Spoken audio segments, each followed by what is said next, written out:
நங்கநல்லூருக்கு எல்லோரும் ஆஞ்சநேயரை பார்க்க போவார்கள். ஆனால் நான் போகிறது அந்த மிளகு சாதத்திலேயே என் கண்ணு இருக்கும். ஸ்ரீரங்கத்திற்கு எல்லாரும் பள்ளிகொண்ட பெருமாளை பார்க்க போவார்கள். ஆனால் என்னுடைய மனதிற்குள் அந்த புளியோதரையினுடைய வாசனை நின்று கொண்டே இருக்கும். இன்னும் சொல்லப்போனால் எல்லோரும் குணசீலத்து பெருமாளை தரிசிக்க போவார்கள். என்னுடைய பாலிய பருவம் கொண்டே என்னுடைய எண்ணமெல்லாம் தயிர் சாதத்திலேயே இருக்கும். இன்னும் சொல்லப்போனால் திருவண்ணாமலைக்கு எல்லோரும் ரமண மகரிஷி ஆசிரமத்திற்கு போவார்கள். நான் அங்கே மத்தியானம் நடக்கக்கூடிய சமபந்தி போஜனத்தை நினைத்து கொண்டே போவேன். எல்லோரும் திருப்பதிக்கு ரங்கநாதரை தரிசிக்க போவார்கள். என் பாலிய பருவம் முதற்கொண்டு நான் லட்டுவுக்கே என்னுடைய எண்ணம் இருக்கும். எல்லோரும் பழனி முருகனுக்காக போவார்கள். என் சிந்தனையெல்லாம் பஞ்சாமிர்தத்திலேயே இருக்கும். எல்லோரும் ஐயப்பன் கோவிலுக்கு போவார்கள். என்னுடைய சிந்தனை மட்டும் அரவண பாயசத்திலேயே இருக்கும். எல்லோரும் குருவாயூருக்கு போவார்கள். ஆனால் என்னுடைய சிந்தனை மட்டும் அந்த பால் பாயசத்தில் மட்டும்.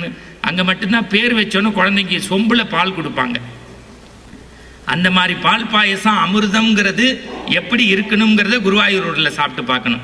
அது என்னை மாதிரி சின்ன உடம்புங்க தான் நல்லா தெரியும். இன்னும் சொல்லப்போனால் ஒரு சாப்பாடு எப்படி இருக்கணும் அப்படிங்கிறத நகரத்தார் வீட்டு குடமுழுக்கில் சாப்பிட்டு பார்க்கணும். அந்த மண்டி குழம்புன்னு வைப்பாங்க, அது என் வயிற்ற பார்த்தாலே உங்களுக்கு தெரியும். இதையெல்லாம் தாண்டி ஸ்ரீவில்லிபுத்தூர் பால்கோவாவும் சகடபுரம்னு இருக்குது மடத்திலேயே. அந்த மடத்தில் தரக்கூடிய சக்கரை பொங்கல் இருக்கு பாருங்க, தேன் இங்கே இருக்காது, இந்த இடத்துல நிற்கும். ஆனால் இது எல்லாத்தையும் விட சில சமயம் பெருமாளே பயப்படுற மாதிரி இருக்கும். பெருமாள் துண்டு மேலே போட்டிருக்க புளியோதரை மேலே அதுக்கு தண்ணி காட்டி பல வருஷம் இருக்கும் பட்டாச்சாரியார். ஏன்னா நம்ம சொல்கிறது நல்லது சொல்கிற மாதிரி கெட்டதையும் சொல்லிடணும். சில இடத்துல ஆச்சாரியார் அந்த சாப்பாடு அந்த பிசைஞ்சு கொடுக்கும்போது நமக்கு சாப்பிடவே ஒரு மாதிரி யோசனையாக இருக்கும். நான் வரிசையாக அப்படியே பெயர் பட்டியல் போட்டு வந்தேன். எனக்கு தெரிஞ்சு பிரசாதம் எங்கே சுத்தமாக கொடுப்பாங்கன்னா, வாழ்க்கையில் ஒரே ஒரு முறை யாராவது திருச்சிக்கு பக்கத்தில் திருப்புலாத்துறை தபோவனத்தில் போய் பார்த்தீங்கன்னா அந்த பிள்ளைங்களுக்கு அது சாப்பாடாக இருக்காது, மன்னிக்கணும், சரவண பவனோட சுத்தமாக இருக்கும். எனக்கு தெரிஞ்சு என்னுடைய 48 வயசில் 27 வருஷமாக ஊர் உலகம் நாடு நகரம் எல்லா இடத்துலையும் சுற்றிட்டேன். ஆனால் எனக்கு தெரிஞ்சு 2 வருஷமாக நிகழ்ச்சி நடத்துறது பெரிய விஷயம் இல்லை. 50 வாரங்களை கடந்து இது அவர் சொன்னார், இவர் 4வது தடவை இல்லை 40வது தடவை வரணும்னு. நான் 400வது தடவை வந்தாலும் அந்த பிரசாதம் என்னைக்கும் குறைவில்லாமல் கொடுக்கணுங்கிறத ரொம்ப பணிவோடு கேட்டுக்கிறேன். அதுக்கு தான் நீங்கள் கைத்தட்டு கொடுக்கணும். இது ஏதோ பொய் சொல்லலை, படித்து பட்டியலாக எடுத்துகிட்டே வந்துட்டேன் நான். ஏன்னா இங்கே கொடுக்கக்கூடிய பிரசாதம் சாமியினுடைய பிரசாதம் நம்ம நினைக்கிறோம். யாருக்கும் பெரிய வசதி இல்லாமல் இல்லை, ஆனால் அது ஒரு ஒழுக்கத்தோட. இன்னொன்று சார், ஒரு கல்யாண மண்டபம் வச்சிருக்கவர் இன்னொரு கல்யாண மண்டபத்தை வாழ்த்தியே நான் இந்த மேடையில் தான் பார்த்தேன். நீ நம்மளோடய இருக்கிறவன் வெள்ளை சட்டை போட்டாலே நம்ம 3 நாள் தூங்க மாட்டோம். இது உண்மையா இல்லையா? நீங்க சார் எங்க ஃபிளாட்ல சார் பி பிளாக்ல அந்த அம்மா எது வாங்கிட்டாலும் சி பிளாக்ல வாங்கிடுவாங்க. இந்த வீட்டில் கிரைண்டர் வாங்கினா அந்த வீட்டில் கிரைண்டர், இந்த வீட்டில் மிக்சி வாங்கினா அங்கே மிக்சி, இங்கே வாஷிங் மிஷின்னா அங்கே வாஷிங் மிஷின், இல்லாட்டி கணவனை வெட்டி கொண்டுருவாங்க. ஒரு நாள் 3 மணிக்கு அந்த அம்மா எழுப்பி எனக்கு அது வேணுங்குது. அவங்க எய்த்தாப்புலேயே ஒரு காலி மனம் வாங்கி வீடு கட்டுறதுக்கு ஜல்லி அரவ மிஷினுக்கு கொண்டு வந்து நிறுத்தியிருக்காங்க. அதான் அந்த அம்மா வேணுங்குது. இதெல்லாம் புரிஞ்சாதான் சிரிக்க முடியும்.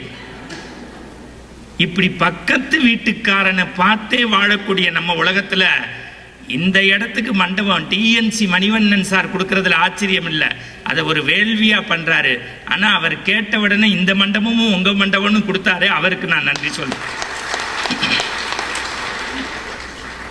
அவர் சொல்றாரு, அடுத்த தடவையிலேருந்து 6 கூட்டம் இங்கே நடத்துங்க, 6 கூட்டம் அங்கே நடத்துங்கிறார். இந்த எண்ணம் வரணும்ல. இவர் ஃப்ளெக்ஸு கொடுத்தவருக்கு நான் கைத்தட்ட மாட்டேன். ஏன்னா அவர் இந்த நிகழ்ச்சிக்கும் ஸ்பான்சர் கொடுத்துருவாருங்கிற நம்பிக்கை எனக்கு இருக்கு. நீங்க தட்டுங்களேன், அட நல்லா தான் தட்டுங்களேன். அவர் சொல்றாரு, நல்ல ஆளை தான் ஏன் மணிவண்ணன் சார் செட் பண்ணி கொண்டு வந்திருக்காரு. போகும்போது நம்மளை காலி பண்ணி தான் சார். அந்த எண்ணம் வேணும் சார் மனுஷனுக்கு. எதிரா கொடைன்னா அவைட்ட போய் கேட்டு பாருங்களேன். அறம் செய்ய விரும்புன்னு தான் சொல்றான். நீ செய்யாட்டி கூட பரவாயில்ல, செய்யணுங்கிற எண்ணம் வருது இல்ல. ஒரு 50 வயதை நிறைவாத ஒரு இளைஞர் ஒரு ஆன்மீக நிகழ்ச்சிக்கு செய்யறேன்னு நினைக்கிறார்ல, நீங்க கடவுள் புண்ணியத்துல உங்க வீட்டுல எல்லா லட்சுமியும் எப்போதும் நிறைந்திருப்பான். அப்புறம் என் பக்கத்துல உள்ள நாகராஜன் சாரு தான் நான் ரொம்ப நன்றி சொல்லணும். ஏன்னா அவர் தான் இந்த அமைப்புக்கு இங்க போட்டிருக்காங்க பொருளாளர்னு. எனக்கு எங்க போனாலும் பொருளாளர் தான் முக்கியம். அதுவும் இந்த மாதிரி பேசாத பொருளாளரை ரொம்ப பிடிக்கும். எனக்கு என்ன பயமா இருக்கு, அவர் வெறுங்கையோட வேற வந்திருக்காரு, தருவாரோ மாட்டாரோ தருவாரோ மாட்டாரோ, செக்கா அமைச்சிருவாரோ அப்படின்னு. எதுக்குன்னா அது சில இடத்துல சும்மாவே இருக்க மாட்டாங்க. நம்ம சில பேர் அதுக்காக தான் கல்யாண பத்திரிகையில் பேரே போட மாட்டோம். ஆனால் வந்து சண்டை போட்டு போவான், ஏன்டா என் பேர் போடலைன்னு. நீ வரக்கூடாதுன்னு தான்டா போடலை.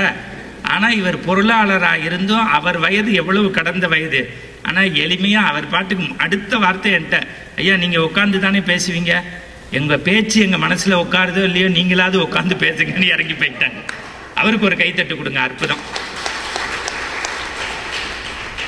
ரைட்.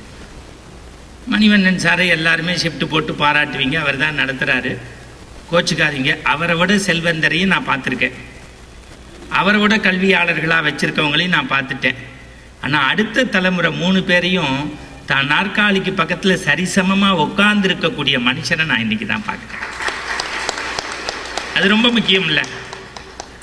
நீங்கள் சில பேர் சார் எனக்கு எப்போ அவர் மேலே ரொம்ப மரியாதை வந்துச்சுன்னா, சஞ்சீவி ராயன் சார் வந்து என்னை ஒரு சகோதரனாக பாவிக்கிறதுனால நான் இதை சொல்கிறேன். அவர் ரொம்ப காலம் அவங்க கல்லூரியில் தான் சார் வேலை பார்த்துருக்காரு.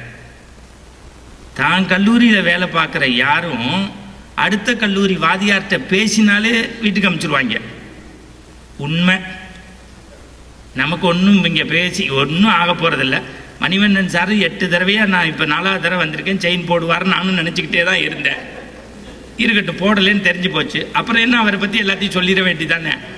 ஒரே ஒரு செய்தி, இன்னைக்கு சஞ்சீவி ராயன் வந்து யூனிவர்சிட்டியில் இருக்கக்கூடிய அரசு உறுப்பு கல்லூரியில் தமிழ் துறைக்கே ஒரு தலைவராக வரக்கூடிய தகுதியை பெற்று இன்னைக்கு எழுதி வச்சுக்கோங்க, இன்னும் 10 ஆண்டு நிறைவில் தஞ்சை தமிழ் பல்கலைக்கழகத்தினுடைய துணைவேந்தராக வரக்கூடிய வகையில் எல்லா தகுதியும் பெற்றிருக்காருன்னா அது அவர் சிறப்பு இல்லை. அவரை பற்றி ஜெகன் சார் என்கிட்ட அவங்க வீட்டு கொல்லை பக்கம் கதவை திறந்தா இவ்வளோ பெரிய குழி இருக்கான். அவங்க அம்மா சொல்கிறாங்களா, முதல் மாத சம்பளத்தில் தான் 100 அடிக்கு கிணறே வெட்டியிருக்கோம் விவசாயத்துக்குன்னு. அந்த பையன் கையை பார்த்தா வாய் தமிழால் பேசி பேசி சங்க இலக்கியத்தையும் நற்றினையும் படிச்சிருக்காப்புல, கையெல்லாம் காப்பு வந்திருக்கு. ஏன்னா எப்போதுமே இந்த வேலை பார்த்துட்டு உழைச்சிட்டு படிக்கிற பிள்ளைங்க நல்லா படிக்கும்.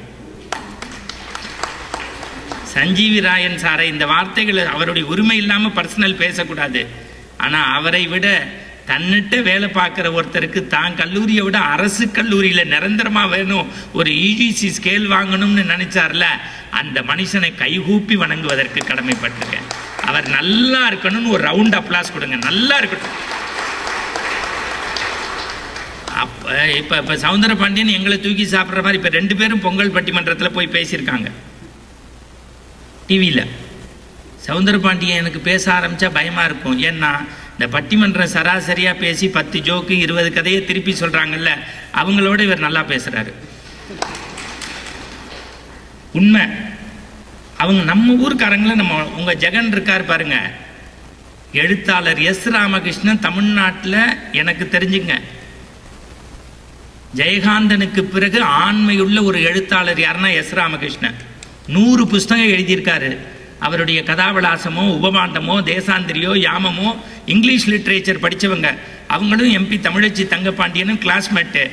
அவருடைய பிறந்த ஊர் மல்லாங்கணர்னு பேருங்க, விருதுநகருக்கு பக்கத்தில். சின்ன வயசில் விளையாடும் போது மேப்பில் பார்த்துருக்காரு. தான் ஊர் பேரே இல்லைங்கிறதுக்காக இன்னைக்கு உலகமெல்லாம் மல்லாங்கணர்னு யூடியூப்பில் போட்டால் தெரிய வச்ச பெருமை எஸ் ராமகிருஷ்ணன் என்கின்ற எழுத்தாளருக்கு உண்டு. 86 நாடுகளுக்கு போயிருக்காரு. எங்கெல்லாம் காந்தி பிறந்தாரோ, எங்கெல்லாம் பாரதி வாழ்ந்தாரோ, ஷேக்ஸ்பியர் இருந்தாரோ, அங்கெல்லாம் டிராவல் பண்ணி தீசிஸ் பண்ணியிருக்காரு. அவரால் பாராட்ட பெற்ற ஒரு புகைப்பட கலைஞர் இன்றைக்கு அடுத்த தலைமுறைக்கு ஒரு PC ஸ்ரீராம் மாதிரி, ஒரு KV ஆனந்த் மாதிரி, ஒரு நம்முடைய மரியாதைக்குரிய அன்பு சகோதரர் உங்க மண்ணில் இருக்கக்கூடிய திரு ஜெகநாதன் அவர்கள் அவ்வளவு பெரிய பண்பாளர். நல்ல ஒரு அப்ரிசியேஷன் கொடுக்கணும் நீங்க கைத்தட்டி அவருக்கு. அதே மாதிரி இந்த அமைப்புக்கு முடிஞ்சவங்க அள்ளி கொடுங்க, முடியாதவங்க கிள்ளி கொடுங்க. அதுவும் முடியாதவங்க உடல் உழைப்பு செய்யுங்க. அதுவும் முடியாதவங்க இந்த அமைப்பை பற்றி தப்பு பேசாமல் போங்க, நல்லா இருக்கும் 100 வருஷம். சில பேர் வந்தோடனே கேட்பான், இந்த உண்டியல் எதுக்கு வச்சுருக்காங்க, எதுக்கு வச்சுருக்காங்க, இதை குலுக்கி அவங்களா எடுத்துப்பாங்களா? நீ நிகழ்ச்சி நடத்தி பார்த்தா அதோடைய கஷ்டம் என்னன்னு தெரியும். நான் தயவு செய்து சொல்கிறேன், முடிஞ்ச உடனே கோவில் உண்டியல் மாதிரி அதை நினைங்க. நீங்கள் இன்னைக்கு மனித மனங்களை சார் எங்களுக்கு கோடி கொடுத்தா கூட மக்களுக்கு முன்னாடி பேசி எங்களுக்கு 2 வருஷம் ஆச்சு சார்.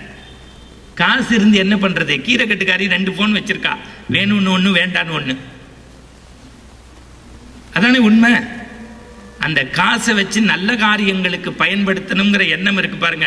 அந்த பணம் ஒரு போஸ்டர் அடிக்க உதவட்டுமே, அந்த பணம் ஒரு இன்விடேஷனுக்கு உதவட்டுமே, அந்த பணம் 2 சால்வை வாங்குறதுக்கு உதவட்டுமே, அந்த பணம் ஒரு மைக் செட்டுக்கு உதவட்டுமே, அந்த பணம் ஒரு சவுண்ட் சர்வீஸ்க்கு உதவட்டுமே. தயவு செய்து அது நல்ல காரியத்துக்கு உங்களால் முடிஞ்சதை செய்யுங்கன்னு இந்த அமைப்பில் ஒருவராக உங்களை கைகூப்பி கேட்டுக்கொள்கின்றேன். பின்னாடி ஒருத்தர் சொல்றாரு, இவன் பையில இருக்க 500 ரூபாயை போடாம விடமாட்டான் போல இருக்கு. உங்க எல்லாருக்கும், ஏன்னா இதெல்லாம் நம்மளுடைய கடமை. இனிமேல் நான் ராமாயணம் பேசி, பெரிய புராணம் பேசி, சிலப்பதிகாரம் பேசி, நவீன இலக்கியங்கள் பேசி பெருசா உங்க செவிகளுக்கு செய்யணும்னு ஆசை இல்லை. நல்ல விஷயத்தை சொல்லணும்ல, அது நம்மளுடைய கடமை இல்லை. ஏன்னா எல்லா இடத்துலையும் நம்ம பார்க்குறோம் அதே மேடை, அதே அமைப்பு. எனக்கு தெரியும். ஆனால் அவர் கீழே உட்காந்துருந்தார், ஜெகநாதன் சார் கூப்பிட்டு வாங்க மேடைக்குன்னாரு. அப்பயே இவர் சொல்லிட்டாரு, இல்லை சார் நீங்கள் இங்கே உட்காருங்க நடுவுலன்னாரு. அடுத்த ஒரு வார்த்தை சொல்றாரு, இங்கே யாருக்கும் நாற்காலி மேலே ஆசை இல்லைன்னாரு.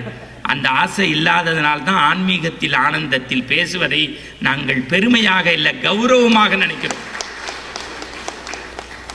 இது உதடுபூர்வமாக சொல்றதில்லை, இல்லை இது எழுதி வச்சு இதுக்கு அடுத்து இதை சொல்லணும் அப்படிங்கிற குறிப்போட வர்றதில்லை, மனசுலேருந்து சொல்லணும்னு நினைக்கிறோம். இவர் சொல்றாரு, அதுவும் 4வது தடவை இவர் வராரு. இப்போ அதை கேட்டாங்களா அவங்கள யாராவது? திருக்குறள் முனுசாமி என்ன பண்ணிட்டாரு, அவருடைய 80வது வயசுல முன்னுரையில் ஒரு ஜோக் சொல்லிட்டாரு. 80 வயசுல ஞாபகம் மருதி முடிவுரையிலையும் ஜோக் சொல்லிவிட்டார். அதே ஜோக்கை பக்கத்தில் புலவர் ராமலிங்கம் போன மாதம் பேசினார்ல, அவர் போய் சொன்னாராம், ஐயா நீங்கள் இதை முன்னுரையிலே சொல்லிட்டீங்கன்னு. அதுக்கு அவர் சொன்னாராம், அப்போ வராதவ இப்போ வந்திருப்பான்ல, நீ சுமாருடா. அதான் சென்ஸ் ஆஃப் ஹியூமர். இவர் 3வது தடவை வரார். நான் கீவா ஜான்னு ஒருத்தர் இருந்தார், உங்களை மாதிரி பெரிய மனிதர்களுக்கு தெரியும், ஸ்காலர்களுக்கு. அப்பெல்லாம் சென்னையில் 6 மணிக்கு ட்ரெயின் ஏறினா மறுநாள் காலைல 7 மணிக்கு தான் திருச்சிக்கே போகும். 5:30 மணிக்கு ரயில்வே ஸ்டேஷனில் போய் இறங்கியிருக்காரு. செக்ரட்டரி மாலையோடு ஓடி வந்திருக்காரு. கீவாஜா சொன்ன அடுத்த வார்த்தை, காலையிலே மாலை வந்ததேன்னு இருக்காரு. எப்படி பாருங்க, காலையிலே மாலை வந்ததேன்னு இருக்காரு. மேடைக்கு கூட்டி போயிருக்காரு. பொருளாளர் தான் அவரை பற்றி அறிமுக உரை 3/4 மணி நேரம் பேசியிருக்காரு. பேசிட்டு சொல்லியிருக்காரு, நானும் கீவாஜாவும் கூட படித்தவர்கள். கீவாஜா வருவது 3ஆம் தரம்னு. கீவாஜா மைக்கிட்ட போனாரா, நானும் உங்கள் பொருளாளரும் என் கூட படித்தவர், ஆனால் உங்கள் பொருளாளர் என்னை விட கூட படித்தவர், அதனால்தான் 3/4 மணி நேரம் பேசுகிறாரு. அடுத்த வார்த்தை சொன்னாரா, நான் இந்த சபைக்கு வருவது 3ஆம் தரம், நான் இந்த சபைக்கு வருவது 3ஆம் தரம், என் பேச்சு முதல் தரமாக இருக்கும்னாராம். அந்த மாதிரி ஹியூமர் சொல்றதுக்கெல்லாம் இன்னைக்கு ஆள் இருக்கா? சென்ஸ் ஆஃப் ஹியூமர், டைமிங் சென்ஸோட, ஆன் த ஸ்பாட், எக்ஸ்டெம்பரா. சும்மா சொன்னதையே சொல்லி, தயவு செய்து நான் சொல்றேன், அடுத்த ஒரு 1 மணி நேரம் 1.25 மணி நேரம் உங்க மனசை என் பக்கத்தில் கொடுத்துருங்க, தயவு செய்து சொல்றேன். ஆனா உங்களுக்கான புதிய புதிய செய்தியா கண்டிப்பா நான் சொல்றேன். தயவு செய்து கோச்சுக்காதீங்க, பாரதி கண்ணம்மா மாதிரி இழுக்க மாட்டேன். பக்கத்தில் அவர் கேட்டுக்கிறாரு, அவர் தான் சொன்னார், நான் உங்க ரசிகர்னு. அதை பார்க்காதவர் வரைக்கும் உங்க திருவடியை தொழுகிறேன் சார். சார் நீங்க அவன் எப்போதுமே அன்பா பேசியே நான் பார்க்கல சார். அந்த சீரியல்ல குளிக்க போனாலும் கோவமா போறான், சாப்பிட போனாலும் கோவமா தான் சார் போறான். அவனும் அவன் பொண்டாட்டியும் சேருவாங்களாங்கிறது ஆண்டவனுக்கு தான் சார் தெரியும். ஆனா எல்லா வீட்லயும் அதை பார்த்துக்கிட்டே தான் சார் இருக்கான். உண்மையா இல்லையா? நீங்க சார் போன வாரம் ஃபுல்லா கிரைண்டரை மாவுல அரைக்கிறதையே ஒரு வாரம் எபிசோடா ஓட்டிட்டான் சார். அதையும் நம்மால் வெக்கம் இல்லாம பார்த்தோம் சார். உண்மை. சார் சொல்றாரு, நானும் பார்த்துக்கிட்டு இருக்கேன் அப்படிங்கிறாரு. இல்லாட்டி அங்கெல்லாம் சோறே கிடையாது. வாணி ராணின்னு ஒன்று போடுறாங்கல்ல சார், இப்போ வரைக்கும் அதில் எத்தனை ஹஸ்பண்டுன்னு என்னால் கண்டுபிடிக்க முடியல சார். அதில் ராதிகா தான் நடிக்குது, அது வேறு விஷயம். அது புரிஞ்சா சிரிச்சுக்கோங்க, அது இல்லாட்டி சார் நான் இப்போ இந்த ரன்னிங் கமெண்ட்ரின்னு சொன்னீங்கல்ல, நான் ஒரு 8 வருஷத்துக்கு முன்னாடி மலைக்கோட்டையிலேருந்து விநாயகர் சதுர்த்திக்கு கமெண்ட்ரி பண்ணிக்கிட்டு இருக்கேன். ஒருத்தர் ராதிகா ஃபோட்டோவை பக்கத்தில் வச்சுட்டான் சார், விநாயகருக்கு பக்கத்தில். என்னப்பான்னு கேட்டால் சித்தி விநாயகர்ன்ட்டான். அப்போ சித்தின்னு ஒரு சீரியல், இதெல்லாம் புரிஞ்சாதான் சத்தியமாக சொல்கிறேன், சித்தி விநாயகர்ன்ட்டான். எனக்கு ஹார்ட் அட்டாக்கே வந்துருச்சு. எப்படி சார் நீங்கள் இவங்கள்ட்ட போய் ஒரு ஆன்மீக விஷயத்தை 50 வாரத்தை கடந்து நடத்தியிருக்காங்கல்ல, யார் பேரையாவது நான் விட்டுருந்தேன்னா மன்னிப்பு என்னுடையது. எல்லாரும் நல்லா இருக்கணும்னு ஒரு கைத்தட்ட, அந்த அமைப்பே நல்லா இருக்கட்டும் சார். நல்லா சார், அதுதான் நம்ம செய்கிற மகிழ்ச்சி. ரைட். இதெல்லாம் எதுக்கு நடத்துகிறோம்? அவர் கல்வி நிலையம் நடத்துகிறாரு. நான் ரொம்ப எனக்கு காமராஜரை ரொம்ப பிடிக்கும். ஏன்னா அவர் தான் MBA படிக்கலை. ஆமாம் சார், அதனால தான் பையனுக்கு சோறு போட்டால் பள்ளிக்கூடத்துக்கு வருவான்னாரு. அவர் எழுதியிருக்காரு. இது எல்லாம் அவமன வாசகம் சொல்கிறான். ஒரு கோவில் கட்டினா இந்துவுக்கு மகிழ்ச்சி, மசூதி கட்டினா இஸ்லாமியனுக்கு மகிழ்ச்சி, தேவாலயம் கட்டினா கிறிஸ்துவனுக்கு மகிழ்ச்சி, ஒரு ஏழை பிள்ளைக்கு கல்வி கொடுத்தா கடவுளுக்கே மகிழ்ச்சின்னா. ஏன்னா MBA படிக்காதனால அவர் தெளிவாக சொல்லிட்டாரு. இதைத்தான் பின்னாடி பாரதி அப்பயே சொன்னாமோ, காமராஜருக்கு முன்னாடி அன்னசத்திரம் 1000 வேண்டாம், ஆலயம் 16,000 வேண்டாம், அங்கே ஒரு ஏழை சிறுவனுக்கு எழுத்தறிவித்தல்னு. நீங்கள் DNC காலேஜ்லேயும் நான் போய் 2-3 தடவை அங்கே ஃபீஸ் கட்ட முடியாத அந்த பெண் பிள்ளைங்க படித்து அந்த வீட்டில் விளக்கேறியும் போது உங்களை நினைப்பாங்கல்ல, அந்த ஒரு தர்மம் உங்கள் எல்லா தொழிலையும் காப்பாற்றும். எனக்கு ரொம்ப மகிழ்ச்சியாக இருக்குது. நிறைய பெண்கள் சகோதரிகள், அதுவும் பிக் பாஸை விட்டுட்டு வந்திருக்கீங்கும் போது நீங்கள் எல்லாம் பெரிய பாஸ். நான் உண்மையிலுமே கமல் மேலே கேஸ் போடலாமான்னு பார்க்குறேன் சார். அவன் பேசுகிறதே அளவு எனக்கு புரியல சார், சத்தியமாக சொல்கிறேன்.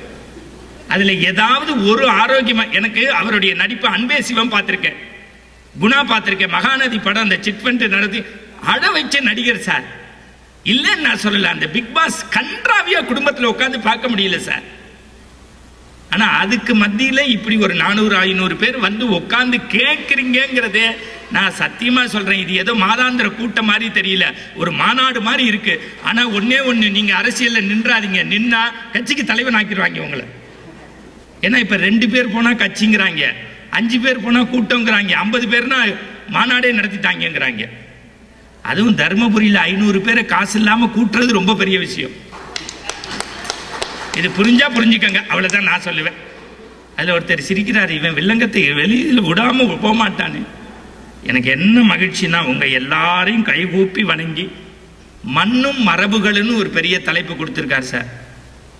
எனக்கு கொடுத்தது பெருசு இல்லை, படிக்க வைக்கிறீங்க. அதெல்லாம் படித்து பேசுகிறதெல்லாம் அவ்வை நடராஜன் காலோடத்தோடு போயிடுச்சு, கீவாஜாவோடு போயாச்சு, ஜஸ்டிஸ் இஸ்மாயிலோட போயாச்சு. ராதாகிருஷ்ணன் மாதிரி ஒரு பேச்சாளர்லாம், இவருடைய கைடு ஈஸ்வரன் சார். ராதாகிருஷ்ணன் திருச்சியில் ஒருத்தர் குடுமி வச்சு பேசுவாருங்க. இங்கே கம்பன் கடகத்து செயலர்னு போட்டிருந்தாங்க ஐயாவை. தசரத சக்கரவர்த்தி விண்ணுலகத்துக்கு போனானாம். எல்லா தேவர்களும் முனிவர்களும் எந்திரிச்சு நின்னாங்களாம். தசரத சக்கரவர்த்தி நினைச்சானா, வன்மை இல்லையோர் வறுமை இல்லையே, வரியன் ஓம்பும் ஒரு செல்கதி இனிது காத்த அரசு செய்கிறான்னு ஒரு ஏழை விவசாயி பார்க்குற மாதிரி நான் அரசு செஞ்சேனே, எனக்கு பெருமை நினைச்சு இப்படி தேவர் முனிவர்கள்லாம் எந்திரிக்கிறான்னா. ஒரு முனிவர் சொன்னானா, இது உனக்கான மரியாதை இல்லை, நாங்கள்லாம் காலைல எந்திரிச்சு குளிச்சு யாரை ஐயா ஐயான்னு கும்பிடுறோமோ அவனை நீ பையா பையான்னு சொல்றிய, அந்த ராமனை பெற்றதுக்காக இந்த மரியாதை என்னன்னா. அந்த மாதிரி ஒரு ஸ்பீக்கர்லாம் கிடையாது. மண்ணும் மரபும்னு தலைப்பை கொடுத்து விட்டாரு. நீங்கள் நம்ப மாட்டீங்க, ஒரு 3 நாளாக இதோடைய தூங்கியிருக்கேன். இதோடைய சார் தமிழ்நாட்டிலே எழுதப்பட்ட மங்கள மரபுன்னு ஒரு புஸ்தகம் சார், வானதி பதிப்பகம் போட்டிருக்காங்க. நீங்கள் இதெல்லாம் கேட்டிங்கன்னா நமக்கு ஹார்ட் அட்டாக் வந்துடும். ஆமாம், கொடுத்த காசுக்கு வேலை வாங்குற ஒரே அமைப்பு நீங்கள் தான். நான் இப்படி படிச்சிருந்தா என்றைக்கோ PhD 3 தடவை வாங்கியிருப்பேன். அறம் செய்ய விரும்பல ஆரம்பித்து எப்படி வேட்டி கட்டணும், எப்படி துண்டு போடணும், எப்படி திருநீர் பூசணும், எப்படி கோவிலுக்கு போகணும், எப்படி பழஞ்சோறு சாப்பிடணும், எதுக்கு மாவளை கட்டணும், எதுக்கு தோரணம் கட்டணும், எதுக்கு காலில் விழணும், எதுக்குள்ள கோவிலுக்கு போகணும், ஏன் அர்ச்சனை பண்ணணும், ஏன் சதுர்காய் விடணும், அதை விட ஏன் பழைய சோறு சாப்பிடணும், மறந்துடாதீங்க, ஏன் விருந்துக்கு போகணும், ஏன் திருமண வீட்டுக்கு போகணும், எல்லாத்தையும் தாண்டி எப்படி சாவு வீட்டுக்கு எப்படி, அந்த சடங்கு எப்படி, எல்லாத்தையும் சேர்த்துட்டு அப்படி கிட்டத்தட்ட ஒரு 41 தலைப்புல நம்மளுடைய மரபுகளை பற்றி எழுதியிருக்காங்க சார். இந்த 41 மங்கள மரபுகளை சரியாக கடைபிடிக்கிறது 2 நாடு தான் சார். ஒன்று இந்தோனேஷியா, இன்னொன்று இலங்கை. மறந்துடாதீங்க. இலங்கையில் இருக்கக்கூடிய ஒவ்வொரு தமிழனும் தேவாரத்தையும் திருவாசகத்தையும் சரியாக சொல்கிறான் சார். இந்த புஸ்தகம் படித்தேன் சார், திருநீற்று பெருமைன்னு. ஏன்னா இதில் சொல்கிறாங்க மங்கள மரபுல எதிரானா திருநீரை பற்றி எழுதியிருக்கார் சார். ஒரு சின்ன பையன் 35 வயசு பிரித்து மேய்ஞ்சிட்டான் சார், சதீஷ்குமார்னு. நான் உடனே அவரை கூப்பிட்டு ஃபோனில் பேசிட்டு கண்டிப்பாக நீ ஆன்மீகத்தில் ஆனந்தம் பேசணும்னு சொல்லியிருக்கேன் சார். அந்த பையன் எழுதுகிறான், இந்த பெருமை எனக்கு சேரக்கூடாது, அவருக்கு தான் சேரணும். பழனியில் ஒரு லண்டன்காரன் வந்திருக்கான், திருநீர் பாக்கெட்டை எடுத்து இப்படி திருப்பி திருப்பி பார்த்துருக்கான். கடைக்காரன் கேட்டிருக்கான், என்னப்பா பார்க்குறேன்னு. இல்லை, நாங்கள் எந்த பொருள் வாங்கினாலும் எக்ஸ்பைரி டேட்டு பார்ப்போம் அப்படின்னு இருக்கான். அதுக்கு கடைக்காரர் சொல்லியிருக்கான், உலகத்திலேயே எக்ஸ்பைரி டேட்டு இல்லாத ஒரே பொருள் திருநீர் மட்டும்தான் தான் இருக்கான். இந்த ஒரு செய்தி போது நான் இன்னைக்கு படித்ததுக்கு. அடுத்த வார்த்தை அவன் சொல்லியிருக்கான், வாட் இஸ் த யூஸ்? இதை நான் பூசுறதுனால எனக்கு என்னடா நன்மைன்னா, உன்னுடைய எக்ஸ்பைரி டேட்டு தள்ளி போகும்டான் இருக்கான். இந்த ஒரு செய்திக்கு நான் ₹1,00,000 கொடுக்கலாம் சார். இந்த ஒரு செய்தி போதும், புதிய செய்திக்கு. அதை பூசிட்டாலே ஆணவம் வராதுங்கிறான். எப்படா இந்த மண்ணுக்குள்ளன்னா வாலி இருந்தார்ல, ஏன் இப்ப மணிவண்ணன் சாரை வந்து ஷிஃப்ட் போட்டு பாராட்டுறதோ இல்லை கையெடுத்து கும்பிடுறதோ வணங்குறதோ, அவர் வந்து வாசல்ல நின்று எங்களை கூட்டி வரணும்னு ஒரு அவசியமும் கிடையாது. எழுதுறாரு கவிஞர் வாலி. வாலியோடைய வாழ்க்கை வரலாறு புஸ்தகத்தை நெல்லை ஜெயந்தா நிறைய இடத்துல தொகுத்து எல்லாம் பண்ணிட்டாரு. இந்த மண்ணை பற்றியும் மரபை பற்றியும் எழுதுறாரு. எவ்வளவு பெரிய மனிதனாக இருந்தாலும் ஆணவம் போனாதான் மண்ணில் நிலையா வாழ முடியுங்கிறாரு. ஆணவம் போனாதான் இந்த மண்ணில் நிலையா வாழ முடியும். அவன் மரபார்ந்து வாழணும்னா அழகான தலைப்பை கொடுத்தாங்க, மண்ணும் மரபும்னு. அவருடைய கவிதை ஸ்டைலில் எழுதுறாரு, ஆவி போகிற வரைக்கும் ஆணவம் இருக்கக்கூடாதுன்னு நினைச்சேன், மண்ணுக்குள்ள இந்த கட்டை போகிற வரைக்கும் மண்டகணம் இருக்கக்கூடாதுன்னு நினைச்சேன்னு எழுதுறாரு சார். எழுதிட்டு 4 விஷயத்த சொன்னாரு. கண்ணில் தண்ணி வந்துச்சுன்னா அதுக்கு நான் பொறுப்பு இல்லை. இது எப்படி நான் கத்துக்கிட்டேன் இந்த மண்ணுக்குள்ள வாழ்ற வரைக்கும்னா, மரபா 4 விஷயம் தெரிஞ்சுக்கிட்டேன்னு எழுதுறாரு வாலி. ஒரு நாள் காலைல 6:30 மணிக்கு அவர் வீட்டு கதவை தட்டி ஒருத்தர் ஸ்லிப்பு கொடுத்தானா. என்னன்னு பார்த்தா, அவசர உதவிக்கு ₹200 பணம் கொடுத்து உதவுங்கன்னு எழுதினாங்களாம். எழுதப்பட்ட ஆண்டு 1967. 1967 ₹200 கிட்டத்தட்ட இப்போ உள்ள ₹2000 மேலே. ₹200 இருந்தால் அந்த வாரமே செலவு பண்ணிடலாம். கீழே போட்டிருந்த கையெழுத்து தான் அவருக்கு ஹார்ட் அட்டாக் வந்துருச்சான். இளங்கோன்னு பேர் இருந்ததான். அப்போ யாரான்னா, அந்த காலத்தில் ₹1,00,000 கதைக்கு வாங்கியிருக்காரு சினிமா படங்களுக்கு எழுதி. அப்போ யாரையோ நம்பி ஏமாந்து ஆணவமா கௌரவமா இருந்து எல்லா பணத்தையும் விட்டு திமிரா இருந்தவர் அவரே என்கிட்ட கடன் கேட்ட போது நான் உலகத்தில் நினச்சிட்டேன், இந்த மண்ணுக்குள்ள இந்த கட்டை போற வரைக்கும் மண்டகணம் கூடாதுன்னு நினச்சிக்கிட்டேங்கிறாரு. அடுத்த வரி எழுதினது தான் டாப்பு. காலைல பல்லு விளக்கி குளிச்சுட்டு நான் அவசரமாக MS விஸ்வநாதன் வீட்டுக்கு போனேன். மியூசிக் போட்டு எனக்கு அப்பயே ஒரு கெட்ட பழக்கம் உண்டு, வெத்தலை பாக்கு போடுறது. இடையில இப்படி வந்தே மாடிப்படியிலேருந்து ஒரு நடிகர் இறங்கி வந்தார். அவர் எழுதின வார்த்தையை அப்படியே சொல்கிறேன், நீங்கள் எடுத்து வெரிஃபை பண்ணிக்கோங்க. தலைவரே, எனக்கு ஒரு உதவி செய்வீங்களா? உங்கள் டிரைவர்கிட்ட சொல்லி ஒரு பர்க்லி சிகரெட் வாங்கி தர சொல்கிறீங்களான்னாராம். வாலி சிரிச்சுக்கிட்டே கேட்டாரா, நீ மாடிப்படி மகான், நீ சூப்பர் ஸ்டார் நடிகர், 555 அப்போ ஒரு சிகரெட்டு டப்பாவில் உண்டான், 555 தானே குடிப்ப, நீ ஏன் பர்குலி கேட்குறேன்னு. அது நான் புகழின் உச்சத்தில் இருந்தது. இப்போ அடுத்தவன் காசில் சிகரெட் குடிக்கிறேன்ல, அது மாடி வீட்டு கோமானா இருந்தேன். இப்போ மாடிப்படிக்கு கீழே MS வீட்டுக்குள்ளே அடைக்கலமாக இருக்க சந்திரபாபுங்கிற நடிகர் கேட்குறேன்னாராம். அன்றைக்கே பாதி செத்து போயிட்டாராம் அவர். இதை முடித்து வீட்டுக்கு வராராம். சாயந்தரம் 6 மணிக்கு அன்றைக்கே கதவை தட்டி ஒரு லேடி வந்து கண்ணீர் மல்க அழுகுதான். அண்ணா வாலி, எனக்காக ஒரே ஒரு உதவி செய்யுங்க, ஒரு நாடகம் ஏதாவது முடிஞ்சால் எழுதி கொடுங்க, அதை வச்சு நான் வயிற்று பொழப்பு நடத்திக்கிறேன்னா. எழுதினவை யாரு தெரியுமா? கப்பல் மாதிரி கார் வச்சு எம்ஜிஆர் சிவாஜியோட நடிச்சு அவங்களோட கூட சம்பாதிச்சு நேரா கார்லேருந்து படியில போகாம படுக்க ரூமுக்கு போகக்கூடிய நடிகையர் திலகம் சாவித்திரியினுடைய வாழ்க்கையின் இறுதி பகுதி அப்படிதான் இருந்ததுன்னு எழுதுறார். இது எல்லாம் பரவாயில்ல. ராத்திரி அவசர அவசரமாக என் ரங்கநாதரை தரிசிப்பதற்காக எக்மோர் ரயில் நிலையம் போனேன். அப்போது தமிழகத்தில் அதிகமாக கூட்டம் இருக்கிற இடம் வந்து எக்மோர் ரயில்வே ஸ்டேஷன். ஏன்னா அப்பெல்லாம் இப்ப மாதிரி பெரிய வசதி வாய்ப்பெல்லாம் காரு வாகனம் ஓலோ இதெல்லாம் கிடையாது.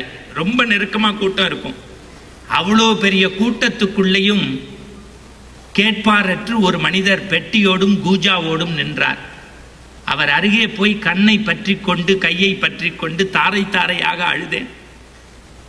ஏன் இப்படி தனிமையில் இருக்கிறீர்கள் என்று. வாலி, இதுதான் உலகம் நமக்கு கற்றுத்தரும் பாடம். ஒரு காலத்தில் என்னை பார்க்க வேண்டும், என்னுடன் பேச வேண்டும், என்னை கிள்ளி எடுக்க வேண்டும், என்னுடன் புகைப்படம் எடுக்க வேண்டும் என்று ஆசைப்பட்ட இந்த உலகம்தான் இவ்வளவு பரபரப்பான நேரத்திலும் கேட்பாரற்று இருக்கின்றேன். என் பெயர்தான் தியாகராஜ பாகவதர். அப்ப என்ன இதுலேருந்து நம்ம தெரிஞ்சுக்கணும்னா, மண்ணில் வாழ்ற வரைக்கும் மரபார்ந்த வாழ்க்கை வேணும்னா முதல்ல மண்டகணத்தை தூக்கி குப்பையில போ. இதே மேடையில் ஒருத்தர் ஜவுடால் விட்டு பேசிட்டு போனார். அவரை நான் இங்கே சொல்றதுக்கு விரும்பல. ஆனா இன்னொரு மேடையில் போய் என்னை காப்பாத்துங்கிறாரு. யாரு? பாரதி பாடல்களை படிச்ச தேசம் உயர வேண்டுமெனில் தெருவெல்லாம் தமிழ் முடங்க வேண்டும், சொல்லில் உயர்வு தமிழ் சொல்லி அதை தொழுது படித்து நடி பாப்பா, நெஞ்சு பொறுக்குதில்லையே இந்த நிலைகட்ட மனிதரை நினைத்து விட்டால் அஞ்சி அஞ்சி சாவார், அஞ்சாத பொருள் இல்லை அவனிலேயே என்னது பாதகம் செய்வோரை கண்டால் பயங்கொள்ளலாகாது பாப்பா, மோதி மிதித்து விடு பாப்பா, முகத்தில் காரி உமிழ்ந்து விடு பாசான்னு தைரியம் பேசின ஒரு புலவன் நீங்க போய் அப்படியே அடைக்கலம் கேட்டு கெஞ்சிறீங்க. ஏன் அப்படின்னு கேட்டா, உங்கள்கிட்ட வாழ்க்கையில நிலையாமை இல்லை, உறுதித்தன்மை இல்லை, உண்மை இல்லை. அதுக்கு மேல நான் அதை பத்தி சொல்ல மாட்டேன். ஏன்னா நான் பயப்படல. எப்போதுமே ஒழுக்கம் அறத்தோடு வாழ்ந்தா மனுஷன் நிறைவா இருக்கலாம். எல்லாரையும் விட ஏன் அந்த மனுஷனை நான் பாராட்டுறேன்னு சொன்னா, ஒழுக்கம் அறம் சார்ந்து இந்த அமைப்பு நடைபெறுகிறது. நான் தயவு செய்து இந்த அமைப்பாளர்கள்ட்ட சொல்றேன், இங்க பேச்சாளர்களை கூட்டி வர்றதை விட பேசுறபடி நடக்கிற மனிதர்களை நீங்க கூட்டிட்டு வாங்க. கற்பை பத்தி மணிக்கணக்கா பேசிட்டு கார்ல போடணும்னு கேட்கக்கூடாது டிரைவர்கிட்ட, எந்த வீட்டுக்கு போலான்னு. அதுக்கு மேல நான் சொல்ல மாட்டேன். ஒழுக்கம் தேவையில்லையா? அறம் சார்ந்த வாழ்க்கை முக்கியம் இல்லையா? இப்ப நம்ம மண்ணுக்கு வருவோம். ஐயா தான் இன்னைக்கு ஒரு தலைப்பை வேற எடுத்து கொடுத்தாரு. என்னன்னா, கோவிலுக்கு எப்படி போறோம்? கஷ்டம் வந்தா போறோம், இஷ்டம் வந்தா போறோம். அதானே உண்மை. இல்லாட்டி நீங்க பாருங்க, பிள்ளையாருக்கு பிள்ளைங்க கிஸ் நம்மால் கொடுப்பான் அப்படின்ட்டு போவான். நீ என்ன மோடியோட போய் பேச போறியா? இல்ல நிர்மலா சீதாராமனை பார்த்து பினான்ஸ் குறிப்பு எதுவும் எடுக்க போறியா? 2 நிமிஷம் நின்றுட்டு போ, இல்ல பேசாம போ. நீங்க நம்ப மாட்டீங்க, நான் ஒவ்வொரு பிரதோஷத்துக்கும் ஓரிகை போவேன், தேனம்பாக்கம் போவேன், காலைல மயிலாப்பூர் போவேன். என் சகோதரிகளுக்காக சொல்றேன், இத்தனை சகோதரிகள் வந்திருக்கீங்க. அங்க நீங்க மயிலாப்பூர் ஓதுவார் மாதிரி இந்த சிவபுராணம் சொல்ல முடியாதுங்க. கான்ல தேன் மாதிரி இருக்கும். எனக்கு எம்எஸ் அம்மாவினுடைய பாட்டும் பிடிக்கும், எல்லாரீஸ்வரியினுடைய பாட்டும் பிடிக்கும், ஓதுவாருடைய தேவாரம் திருவாசகமே எனக்கு பிடிக்கும். அவர் பாடுவாருங்க, நமச்சிவாய வாழ்க நாதன் தாழ் வாழ்க இமைப்பொழுதும் எண்ணெஞ்சில் நீங்காதான் தாழ்வாழ்க கோகலி ஆண்ட குருமனிதன் தாழ்வாழ். ஒரு அம்மா இப்படியே பாக்குது. எனக்கு தாங்க முடியல ஆத்திரம். அம்மா சாமி இங்க இருக்க என்ன? இல்ல சார் என் செருப்பு அங்க இருக்குன்னுச்சு. எங்க? மயிலாப்பூர் கோவிலுக்குள்ள வந்து எதை துறக்கிறதுக்கு? பற்ற துறக்கிறதுக்கு கோவிலுக்குள்ள வந்திருக்க. இல்ல எங்க ஆத்து மாமா வாங்கி கொடுத்த புது செருப்பு 400 ரூபா வாசல்ல இருக்கு. அடுத்த வார்த்தை பக்கத்துல மாமி சொன்னிச்சு, அதுதான் டாப்பு. இது தெரிஞ்சுதான் நான் பையில போட்டு கையிலேயே எடுத்துட்டு வந்துட்டேன்னுச்சு. அப்ப என்ன அர்த்தம்னா, கோவிலுக்குள்ள வரும்போது கூட நம்மளால பற்ற துறக்க முடியலையே. இந்த உலகத்தினுடைய பரம்பொருள் சொல்றோம்ல சிவபெருமான், அவர் சொன்னார்ல, நம்பிக்கையோடு போங்க, எப்போதும் போங்க. இது இன்னைக்கு நேற்றுக்கு வந்த பிரச்சனை இல்லை, காலங்காலமா இருக்கு. சஞ்சீவிராயனுக்கு வேற பாட்டு சொல்லணும். அம்மையே அப்பா ஒப்பிலாமணியே அன்பின் விடைந்த ஆரம்புதேன்னு தானே போய் சொல்லுவீங்க. இதெல்லாம் சிவபெருமானுக்கு சொல்ற பாட்டு. முருகப்பெருமான் கேட்டாரா, அப்பா நீ ரொம்ப தப்பு பண்ற. ஏன்னா நம்ம ஊர்ல ஒன்று திருவாரூர்ல பிறந்தா முக்திம்பாங்க. காசியில் இறந்தா முக்திம்பாங்க, திருவண்ணாமலையில் நினைச்சாலே முக்திம்பாங்க, காளகத்திக்கும் நம்முடைய அற்புதமாக திருச்சியில் இருக்கக்கூடிய ஜலகண்டேஸ்வரரையும் போய் பார்த்தா முக்திம்பாங்க. இப்படி ஒரு மரபு நம்ம ஊரில் வச்சுருக்கோம், ஒரு லிஸ்ட்டு. முருகப்பெருமான் கேட்டாராம், நீ ஒரு தப்பான ஒரு விஷயத்தை பரப்பிட்டப்பா, இந்த காசி கங்கை ராமேஸ்வரம் இந்த மாதிரி புண்ணிய நதிகளில் போய் குளிச்சா வீடு பேர் கிடைச்சிரும்னு நம்ம மரபார்ந்த விஷயத்தை நம்புகிறான். எங்க காசி கங்கை ராமேஸ்வரம் இதெல்லாம் குளிச்சுட்டா பாவம் போய் நேராக வீடு பேர் வந்துடும் நம்புகிறான். ஏற்கனவே நம்ம ஊரில் அதிகமாக இருக்கிறது ரியல் எஸ்டேட்டு தான். நீங்கள் ஒன்றும் தெரியல, எல்லா கட்டாந்தரையும் இப்போ நம்ம நிலமெல்லாம் போட்டு விற்று வீடாக்கிட்டோம். விண்ணுலகத்திலையும் கூட்டம் தாங்களேன்னாலாம். முருகப்பெருமானுக்கு சிவபெருமான் சிரிச்சுக்கிட்டே கொஞ்சம் பொறுமையாக இருடான்னு பார்வதியை பார்த்தாதான். பார்வதி சொன்னாலாம், உங்கள் அப்பா சொல்கிறதுல 1000 அர்த்தம் இருக்கும், இங்கே வாடான்னு சொல்லி விநாயக பெருமான், முருகன், சிவபெருமான், பார்வதி 4 பேரும் கிளம்பி வந்து நாடோடி கதைகள்னு ஆன்மீக புஸ்தகம் இவ்வளோ இருக்குது. அதை எடுத்து நீங்கள் படித்து ஓலைச்சுவடி மாதிரி ஆயிடுச்சு. இப்போ அந்த புஸ்தகம் ரீப்ரிண்ட்டே கிடையாது, எல்லாம் அப்படி எடுக்க எடுக்க ஏடாக வருது. அதனால தான் நான் படிக்கும்போது எங்கள் அப்பா எங்கே பணம் வச்சாலும் எடுத்துருவேன். அஞ்சாரப்பட்டியில் வச்சா எடுப்பேன். அந்த காலத்தில் சாலிடர் டிவி தான், பிளாக் அண்ட் ஒயிட்டு. அதுக்கு கீழே பூஸ்டருக்கு கீழே எங்கள் அம்மா வைப்பாங்க, எடுத்துருவேன். செல்ஃபில் வச்சா எடுத்துருவேன். எங்கள் அப்பா கடுப்பாயிட்டார், எங்கே வச்சாலும் உன் பிள்ளை எடுக்கிறான்னு. அப்புறம் கடைசியாக எங்கள் அம்மா சொன்னாங்க, அவன் எடுக்காத இடம் பாட புஸ்தகம், அதில் வைங்க, எடுக்கவே மாட்டான் அப்படின்னாங்க. இதெல்லாம் புரியணும்.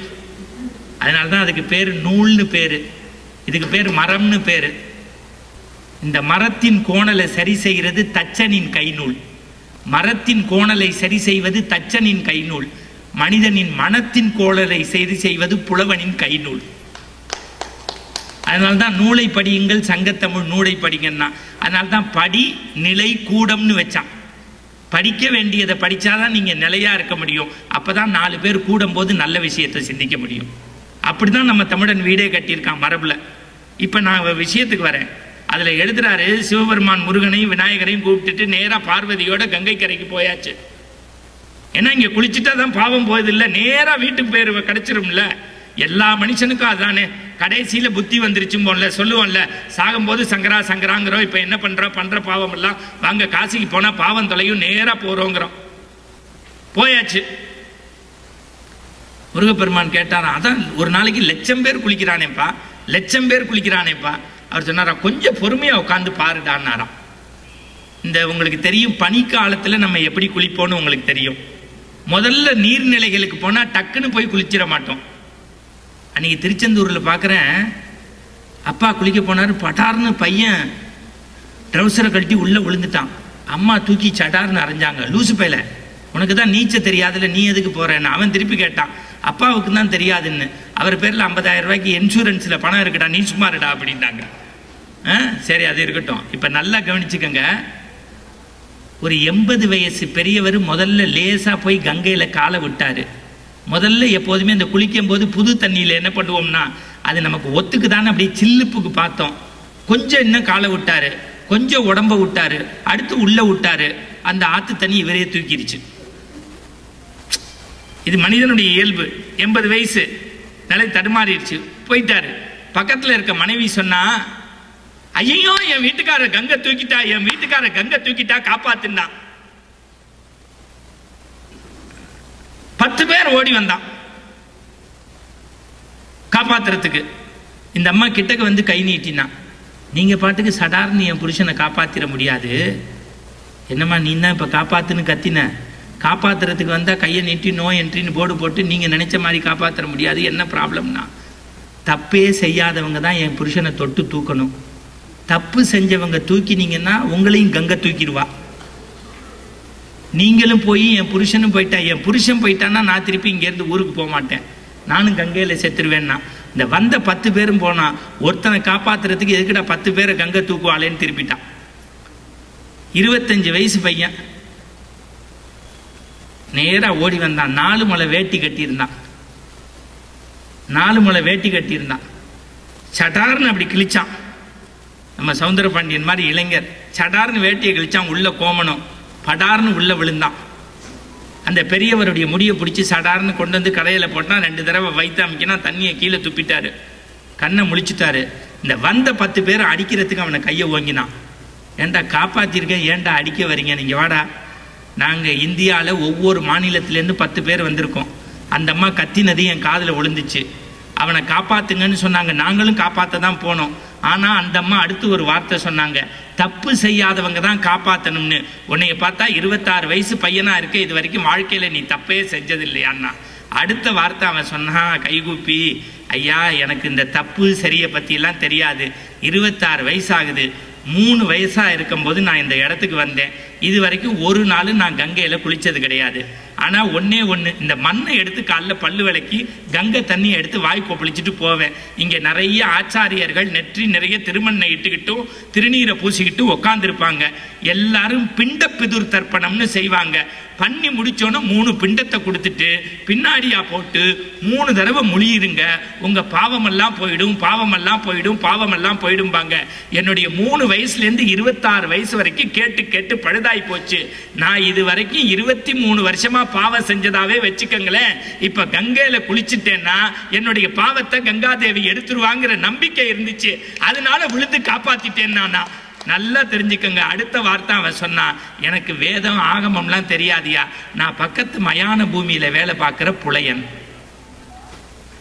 அடுத்த வார்த்தை சிவபெருமான் முருகனை பார்த்து சொன்னாராம், கங்கையிலையும் காசியிலையும் ஒரு நாளைக்கு 1,00,000 பேர் குளிக்கலாண்டா, 1,00,000 பேர் குளிக்கலாண்டா, 1,00,000ல் ஒருத்தன் தாண்டா நம்பிக்கையோட குளிக்கிறான். இது யார் சொன்னதுன்னா, ஆதிசங்கர பகவத் பாதாவினுடைய வாழ்க்கை குறிப்பை எடுத்து பார்த்தீங்கன்னா, அவர் கங்கையில் குளிச்சுட்டு வெளியில வராரு. சும்மா அவர் இருந்தாலும் சீடர்கள் இருக்க மாட்டாங்கல்ல, சாமி வராரு, தள்ளி போ சாமி வராருன்னா. ஒரு புலையன் பார்த்து கேட்டான், யாரா சாமின்னா? அவர் தான்னா. அபவுட்டன்ல திரும்பி நின்று, உன் உடம்புலையும் ரத்தம் என் உடம்புலையும் ரத்தம், நான் ஏன் ஓரமா போகணும்னு. அந்த இடத்துல ஆதிசங்கரர் சொன்ன வார்த்தை தான், எனக்கு காவியை தந்தது ஆரியாம்பிகை, எனக்கு ஞானத்தை தந்தது காசி விஸ்வநாதர் ஒரு புலையனின் ரூபத்தில். நீங்க பெரிய கங்கைக்கும் காவிரிக்கும் கோதாவரிக்கும் காசிக்கும் போய் காசை கொட்டி குளிக்கிறது முக்கியம் இல்ல. நம்பிக்கையோடு நம்முடைய மண்ணினுடைய மரபார்ந்த விஷயம் என்னன்னா, நம்பிக்கை, ஃபெய்த் இருந்தாதான் கடவுள் வருவான். இங்க அந்த அம்மா குறையொன்றும் இல்லை பாடினாங்க, அதுக்கு ஒரு நல்ல கைத்தட்டு கொடுக்கலாம் மேடத்துக்கு. ஏன்னா இந்த இறைவணக்க பாடல் ஒளிநாடா இல்லாம பாடி கேட்டாதான் அது பெருமை. அது எம்எஸ் அம்மா குறையொன்றும் இல்லை. உங்களுக்கு தெரியும், ஐநா சபையில் அந்த அம்மா மைத்திரியும் பஜனை பாடும்போது தொண்டை கட்டி போச்சு, குரல் எழுப்பல, என்னென்னமோ பண்ணி பார்த்தாங்க. ஐநா சபை வாய்ப்புங்கிறது. ஆனா ஒரே ஒரு வார்த்தை தான் அந்த அம்மா நம்பிக்கையோடு பெரியவருடைய திருநீரை வாயில போட்டிருக்காங்க. இன்னி வரைக்கும் சொல்றாங்க, எனக்கு நான் எப்படி பாடினேன்னு தெரியலன்னு. அந்த நம்பிக்கை தான். அவங்க இறக்குறதுக்கு ஒரு 2 ஆண்டுக்கு முன்னாடி, நான் அப்போ ரொம்ப சின்ன, இதை விட கம்மியாக இருப்போம், போய் கேட்டிருக்கோம். அவங்க சார் இது போலி விளம்பரத்துக்காக நான் செய்யலை, கண்டிப்பாக அவர் கொடுத்த திருநீரை, அதனால தான் இன்னைக்கு பாபா கோயிலுடைய உதிய நம்பிக்கையோடங்கிறான். நான் என்ன சொல்கிறேன், அப்பல்லோவுக்கு போகும்போது நம்பிக்கை இருக்கோ இல்லையோ, ஆண்டவன்கிட்ட போகும்போது நம்பிக்கையோட போங்க. ஏன்னா கடவுள் போட்டு பார்த்துட்டான்ல. ஆடிக்காரில் போகிறது தான் பெருசுன்னு நினைச்சோம், இப்போ ஆஸ்பத்திரிக்கு போகாமல் இருக்கிறது தான் பெருசுன்னு நினைக்கிறோம். அதானே உண்மை. இந்த மண்ணினுடைய மரபு எதுன்னா, நம்பிக்கையோட நீங்க கடவுளை கும்பிடணும் சார், நம்பிக்கையோட கும்பிடணும். இப்ப இந்த வைகுண்ட ஏகாதேசி நடந்துச்சு, ராப்பத்து பகல் 10, பூலோக வைகுண்டம்னு பேரு உங்க ஸ்ரீரங்கத்துக்கு. வைணவ தலங்கள்ல அதான் நம்பர் 1, பூலோக வைகுண்டம்னு பேரு. ரங்கநாதர் பள்ளி கொண்டு இருக்கக்கூடிய அழகை அங்க போய் பார்க்கணும். அதை எப்படா ரசிக்கணும்னா, எங்க குலசேகர ஆழ்வாரோட ரசிக்கணும். அவர் தான் சொல்லுவார், எப்படா பெருமாள்கிட்ட வேண்டுவார்னா, படகேடாயாகேனோ பார்க்குவளையாகேனோ தொட்டு விரல் தொட்டருளும் சுண்ணாம்பு ஆகேனோ மிதியடியாகேனோ நாற்காலி ஆகேனோ எது வேணும் ஆகேனோ நாராயணாம்பாரு. நீங்க நம்புறது நம்பாது உங்க விருப்பம். தூத்துக்குடியில பஸ்ல ஏறி இருக்கேன், என் பக்கத்துல ஒரு தண்ணி வண்டி ஏறிட்டாப்புல. நீங்க சிரிக்கிறீங்க, என்னால சிரிக்க முடியல. உண்மை சார், ஏறினது பெருசு இல்லை, உங்க பேச்சுன்னா எனக்கு பிடிக்கும்னா. திருப்பி 5 நிமிஷம் கழிச்சு உங்க பேச்சுன்னா எனக்கு பிடிக்கும்னா, பாண்டிச்சேரிக்காரராப்பான்னு. ஏன்னா அவன் தான் 8 மணிக்கு மேல சொன்னதே 2வது தடவை சொல்லுவான். ஆமா சார்னு, எனக்கு கொஞ்சம் வாந்தி வரும்னா. நான் அதை தப்புன்னு சொல்லல, அவன் வாயி அவன் எடுக்கிறான். ஆனால் உங்களுக்கு தெரியும்ல, செமி ஸ்லீப்பர் பஸ்ஸில் என்னென்னா ஃப்ளைட்டு மாதிரியே இருக்கும். இப்போல்லாம் டோர் போட்டுட்டான், ஸ்க்ரீன் போட்டுட்டான், நீங்கள் திறக்க முடியாது முன்னாடி மாதிரி. ஆனால் இப்போ எல்லா ஆம்னி பஸ்லேயும் முன்னாடி கேரி பேக் வச்சுருக்கான், ஃப்ளைட்டில் வைக்கிற மாதிரி. எடுத்து இப்படி வாந்தி எடுத்துக்கலாம். நீங்கள் நம்ப மாட்டீங்க, ஆம்னி பஸ்ஸுக்கும் மார்ச்சுரிக்கும் பெரிய வித்தியாசம் இருக்காது. செமி ஸ்லீப்பர்னு இருக்கும், படுக்கவும் முடியாது நிமிரவும் முடியாது, இப்படியே தான் இருக்கணும். நம்ம யூரின் போனால் கூட அடுத்தவன்ட்ட கேட்டு தான் போகணும். அவனை நம்மளை எட்டி எட்டிப்பான். நம்ம காசு கொடுத்தா கூட ஐயா, சில பேர் நம்மளோட பஸ்ஸில் ஏறி ஸ்ரீரங்கம் வந்தால் எழுப்பிருங்கம்மா. நம்ம தூத்துக்குடியிலேருந்து முடிச்சுக்கிட்டே வரணும். ஸ்ரீரங்கம் வந்தோன்னே இவன் ஸ்க்ரீனை தள்ளி பெருமாளேன்னு குப்புறப்படுத்துருவான். இவன் தூங்குறதுக்கு நம்ம முழிக்கணும். இது மாதிரி 1000 அனுபவங்கள் நடக்கும். சரி, நான் அவன் வாய் அவன் தண்ணி போட்டிருக்கான், நமக்கு எனக்கு வாந்தி வரும், நான் நீ எடுத்துக்கோப்பான்ட்டேன். நான் சாமி சத்தியமாக சொல்கிறேன் சார், தூத்துக்குடியில் ராத்திரி 8:45 பஸ் எடுக்கும்போது அப்படின்னா எடுக்கலை. திருநெல்வேலி 10:30 அப்படின்னா எடுக்கலை. 12:30 மணி திண்டுக்கல் குமட்டி எடுக்கிறான், எடுக்கலை. 3 மணி திருச்சி வயிற்றுலேருந்து எடுக்கிறான், எடுக்கலை. 4:30 மணி மேல்மருவத்தூர் அப்படின்னா எடுத்துருவான்னு நினச்சேன், எடுக்கலை. 6:30 மணி தாம்பரம் அப்படின்ட்டு அந்த பையை எடுத்து ஜிப்பாவில் வச்சு இறங்கிட்டான். ஜெகன் போட்டிருக்கேன் ஜிப்பா மாதிரி. நீங்கள் சிரிக்கிறீங்க, நான் ராத்திரி 8:45 அவன் வாயை பார்க்க ஆரம்பித்தேன். காலைல 6 மணி வரைக்கும் அவன் அதுவும் இவருக்கு நல்ல கைத்தட்டி அடுத்த வாந்தி எடுக்கிறது எப்படின்னு நான் பார்த்தா நல்ல சிரிப்புப்பா. நீங்கள் இப்போ பாருங்க, நீங்கள் டாக்டர்கிட்டே போக வேண்டாம், என்ன இன்னைக்கு செக் பண்ணுங்க, உங்களுக்கு பிபி சுகர்லாம் இருக்காது. நான் உண்மையாக சொல்கிறேன், வாழ்க்கையில் இந்த டிவியில் பார்த்து செயற்கையாக கைத்தட்டி சிரிக்கிறத விட 10 பேரோட உட்காந்து சிரிங்க, நோயே வராது சார். இயல்பான வாழ்க்கையில் ஜெயிக்கிறதுக்கே செருப்பை காலில் போடுங்க, சிரிப்பை வாயில் போடுங்க, நல்லா இருப்பீங்க. மகிழ்ச்சியாக இருங்க, ஹாப்பியாக இருங்க. அந்த ஸ்ரீரங்கத்து பெருமாளை எப்படி சொன்னேன், படையேடா ஆகேனோ, பார்க்குவளை ஆகேனோ, தொட்டு விரல் தொட்டரலும் சுண்ணாம்பு ஆகேனோ, மிதியடி ஆகேனோ, நாற்காலி ஆகேனோ, எது வேணும் ஆகேனோ. யாரு? குலசேகர ஆழ்வார் சொல்றாரு, பெருமாளே நீ உட்கார்ற சேரா இருக்கக்கூடாதா, நீ போடுற செருப்பா இருக்கக்கூடாதா, நீ தொடுற சுண்ணாம்பா இருக்கக்கூடாதான்னு கடவுள்கிட்ட வேண்டிக்கிறாரு. ஒரு பரம பக்தர் போறாரு ஸ்ரீரங்கத்துக்கு, ரங்கநாதர் படுத்திருக்காரு. நீங்க வாழ்க்கையில ஒரு தடவையாவது ஸ்ரீரங்கத்துக்கு போகணும் சார், அந்த பெருமாளுடைய அழகை பார்க்கணும். அதுவும் ராப்பத்து பகல் 10 அங்கே போய் பார்க்கணும். சொர்க்க வாசல் அன்னைக்கு தான் போகணும்னு அவசியம் இல்லை, உங்களுக்கு எப்போ வாசக்கதவு திறக்குதோ அன்னைக்கு போங்க. ஆனால் நம்பிக்கையோடு போனால் அன்னைக்கும் சொர்க்க வாசல் தான். இப்போ அது ரொம்ப முக்கியம் இல்லை. ரங்கநாதர்கிட்ட போய் புருஷனும் பொண்டாட்டியும் நிற்கிறாங்க. நம்மளை மாதிரிலாம் கிடையாது. நோட்டு நோட்டா ஸ்ரீராம ஜெயம் எழுதுவாங்க, நோட்டு நோட்டா ரங்கா ரங்கான்னு எழுதுவாங்க. ஆனால் திருமணமாகி 10 வருஷம் ஆகி அவங்களுக்கு பிள்ளை பேர் இல்லை. ஆனால் ரெங்கன்ட்ட போய் சொன்னாங்க, நீ தான் தெய்வம்னு டெய்லி உன்னை காலில் விழுந்து வணங்குறேன். 10 வருஷமா காலில் எந்திரிச்சு பூஜை பண்ணுறேன், மத்தியானம் பூஜை பண்ணுறேன், ராத்திரி பூஜை பண்ணுறேன். நம்ம இவர் சஞ்சீவி ராயன் சார் சொன்னார், இவர் கோவிலில் போனால் ஒரு மாதிரி பேசுவார், கும்பாபிஷேகத்தில் பேசுவார், இண்டஸ்ட்ரியிலையும் பேசுவார், என்ன பள்ளிக்கூடத்துலையும் பேசுவார். இப்போ நம்ம ஆன்மீகத்தை கொஞ்சம் டெப்த்தாக பேசினா எல்லாரும் நம்ம சண்டைக்கு வரான். ஏன்னா நமக்கு வழிபாடே தெரியல. வழிபாடு 3 சார், அருவ வழிபாடு, உருவ வழிபாடு, உருவ வழிபாடு. இது கொஞ்சம் கனமான சபைங்கிறதுனால நல்ல விஷயத்தை பேசுகிறேன். ஏன்னா வெறும் ஜோக்கா சொல்லிடலாம், அது வெறும் சாக்க குளுக்கிற மாதிரி ஆயிரும். 4 விஷயத்தை சொல்லிட்டு குளுக்கும்போது 2 ஜோக் சொல்லலாம். வழிபாடு 3 நிலை, அருவ வழிபாடு, உருவ வழிபாடு, உருவ வழிபாடு. இன்னைக்கு நடக்கிறது 3வது நிலை, உருவ வழிபாடு.